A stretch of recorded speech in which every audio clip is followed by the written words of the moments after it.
ഇരുളിൻ മുളങ്കാട് ചീന്തുമ്പോൾ അരിമുത്തുമണി എനിക്ക് നീ തരണേ.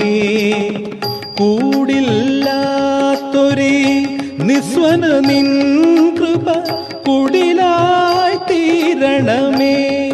ഗണേശ്വര ഗം ഗണപതയേ നമോ നമഃ. വിഘ്നേശ്വര ജന്മ നാളികേരം നിന്റെ തൃക്കാൽക്കലുടയ്ക്കുവാൻ വന്നു. തുമ്പിയും കൊമ്പും കൊണ്ടടിയന്റെ മാർഗം തമ്പുരാനെ തടയൊല്ലേ. ഏകദന്ത കാക്കണമേ നിയതം. വിഘ്നേശ്വര ജന്മ